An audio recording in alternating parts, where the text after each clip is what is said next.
Welcome, family members and friends of St. Augustine. It's great to be with you today. As you can see, I am here next to our empty baptismal font that has an icon of John the Baptist prominently placed in it.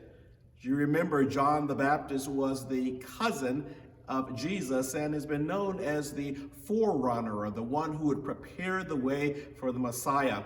And I'm reminded that this firebrand preacher and prophet has a prominent role as we make our way through this Advent season in watchful preparation for Christmas.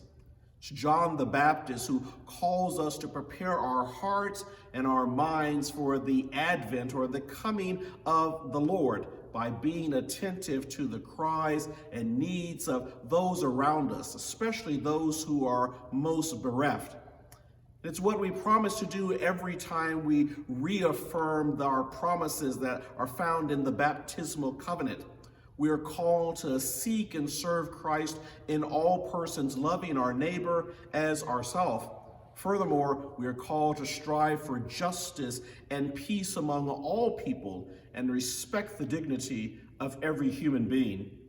During this holy season, we have an opportunity to do just that.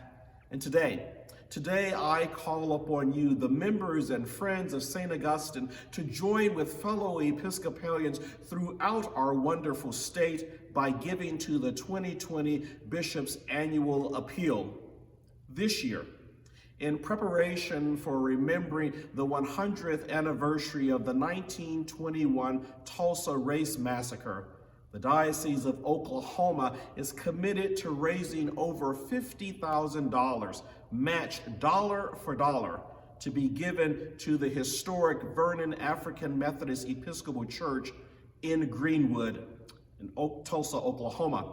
As many of you may know, Vernon AME is the only Black-owned business in North Tulsa that wasn't destroyed in the horrific events that happened that fateful day close to 100 years ago, an event that has been called one of the worst race massacres in American history.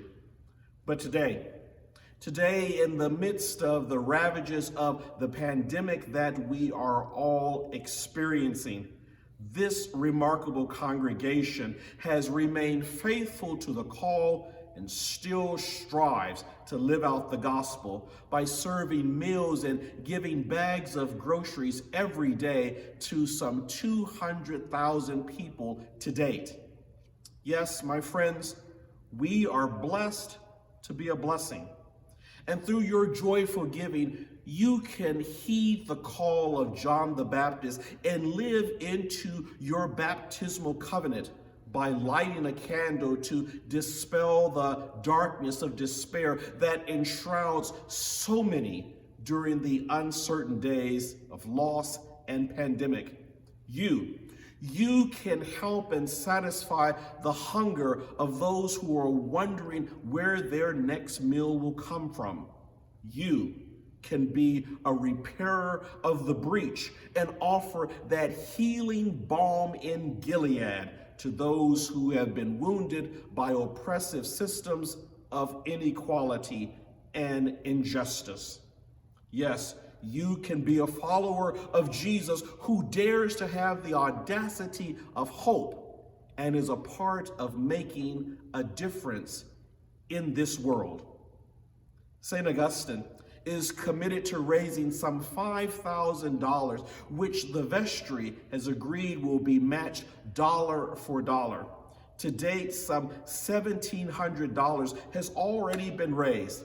So I'm asking you in this joyful season of giving to help us reach our goal, and in so doing, live out the true meaning of Christmas. God bless you and yours, and remember to keep the faith.